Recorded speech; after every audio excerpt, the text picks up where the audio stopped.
Right. Well, here's Jess Harding, the exciting heavyweight on the bill tonight. How are you looking forward to this one this evening? What do you think might happen? Well, hopefully I'll win. I'm not particularly making any predictions or anything. I just like to win, you know, just to keep the record up, as it were.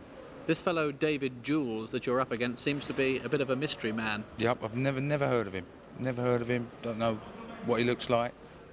Haven't heard of his record or anything, really. Does that present any special difficulties going in there against somebody you have no idea about? It is, obviously, I've been sparring to box a different opponent, you know, and now I've got to sort of rethink it all, but, you know, these things happen, don't they, really?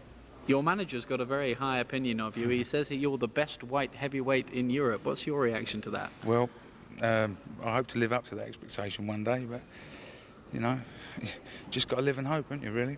Early stages of your career, how do you think you compare at the moment to the big heavyweights in Britain, the Frank Brunos, the Horace Notices? Well, I'm still learning, really. When I turned professional, I was 21, and I was only a kid, and heavyweights don't really mature till they're 25, 26 anyway, so you know, I'm coming along all right. I'm quite happy at the moment. How soon before you'd like to be in that league? Bruno, Notice? Oh, obviously as soon as possible, you know, but I'm prepared to wait and not rush things, you know. But obviously, as I say, as soon as possible. Do you think you can go all the way in this game?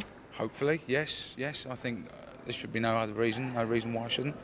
You know, I mean, I look at Tyson, and obviously there's got to be someone in the world who can beat him at the moment, but, you know, he's only got 2 arms and 2 legs, hasn't he? So, hopefully, someday I'll be in there with him. How do you think it's going to go tonight?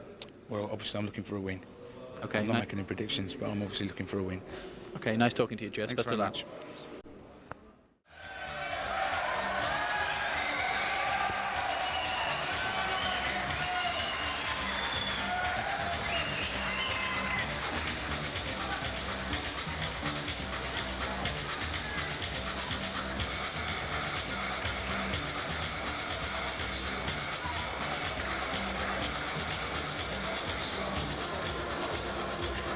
Ladies and gentlemen, we come then to the fourth contest of the evening, which is a heavyweight contest of 8 3-minute rounds.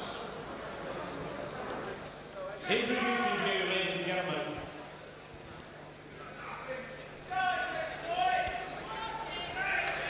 and that will be over 8 2-minute rounds. 8 2-minute rounds. And ladies and gentlemen, then introducing to you in the blue corner with the sky blue and gold trunks from Doncaster, David Jules. And in the red corner with the black shorts from Potter's Bar, Jess Harding.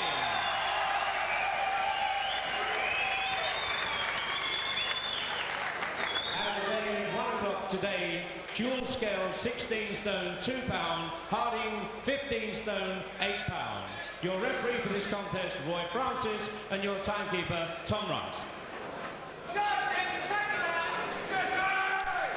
Well, this is an interesting heavyweight we're seeing here. Jess Harding, 24, from Potter's Bar in Hertfordshire, described by his manager Darky Smith as the best white heavyweight in Europe. He could be forgetting the European champion Francesco Damiani of Italy, but Harding certainly has useful credentials and could go quite a long way in the game. Up here against David Jules from Doncaster. He's the one in the sky blue trunks. Early in his career, just 2 wins and 1 defeat, so it would be a major shock if Harding was to come a cropper here, but certainly an aggressive start from Jules. Charlie Magri, looks like Jules is just carrying a little bit of extra flab around the old waistline, doesn't it? He does, but he looks like he wants to come here to fight. He certainly means business in the opening half a minute or so. Very, very dangerous in this early part of the fight. Harding forced to cover up. Harding very much the favourite. Some nice head work going in from Jules. Got him with a nice left there and a right, and looks fairly useful, does Jules, early in his career, but maybe Harding has got a little bit more on his plate than we all imagined here. They could have picked a wrong one for him here, you know, like a last-minute substitute. Never can tell with them, can you? No, you don't know where they're coming from, you don't know who they are, and they come out with something a little bit different. He's certainly putting together some punches, is Jules. Got him with a nice right uppercut well in there, and at the moment it's all Harding can do to cover up and just keep his head out of trouble if he can. The only thing is, though, Ian, is could he blow out after a couple of rounds? You know, he might have started off too fast here. That's right, he took the fight at late notice. He could be throwing it all into a first round explosion. How long will the fire stay alight for Jules? That could be one of the questions in here. Harding looks in good condition, must say, at 15 stone 8. You see too many heavyweights for my money who are overweight, and that's a good punch. And down goes Jules.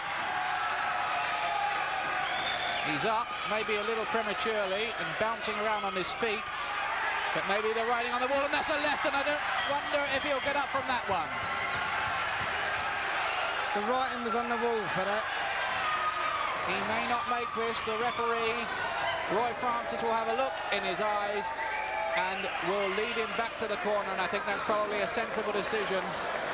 Jules started off explosively, got him with some good punches, but once Harding unloaded, good night. He didn't look very fit there, Jules. He came out there to do a one-round job and he came unstuck. Well, we were telling you Harding is a useful young heavyweight. There's the left. That's the one that rocked him. The right just followed up. Down he goes. I thought it was the end of the fight. I certainly thought it was the end of the fight, but somewhere in all of that, the bell must have gone. But I must say, we have confusion here. I think a lot of the crowd thought that was over, but in fact it isn't, and Jules is going to be allowed to continue after 2 knockdowns. So Harding's got to go and do it all over again. Certainly the stoppage wouldn't have been misplaced in my view. The writing certainly on the wall for the man from Doncaster. Harding with a record of 5 wins, 3 defeats and a draw so far. That draw with the quite useful Al Malcolm. Had a good 2-round win over Barry Ellis in his last fight. Obviously got a bit of a dig, hasn't he, Harding? I think it's just a matter of time now. If he can connect with that little left uppercut what he brought in the first round. There it is again, there it is again, right on cue. You said left uppercut, Charlie, and there it goes. He was bingo. open for that punch. And this time the referee, despite the protest, look at him protesting there, David Jules. The referee will have none of it. I've seen boxers do that before though, Charlie. They do always protest when they're stopped, but that was the absolutely right decision. Yeah, a little fling there, and I think Harding... Well, let's have a look at it again. You were talking about the left uppercut. I think he must have been listening to you, Charlie. Look at that. That was a good punch, wasn't it? And he falls flat on his face, and the referee wants to see no more of it. There he is. He caught him with that in the first round, and that was the punch that could knock him out. 58 seconds of the round. Second round. The winner is Jess Harding. There's Jules, breathing a little heavy.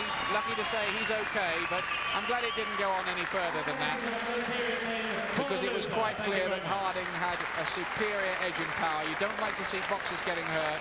Good win for Harding, that. I wonder how far he might go. Well, now looking at him, he doesn't look bad at all. He looks in good condition, and he's the other way around. As you can see, he's a southpaw, which is more awkward for opponents, especially heavyweights. And there he goes off to the dressing room, content with his night's work. Leaving Jules in the ring. He'll be facing a long journey back to Doncaster, having taken this one at short notice. He certainly gave good value. He came to fight, as they say in the trade, but in the end he found the punch power of Jess Harding too much. All over in the second round. The referee stepping in. Harding is the winner.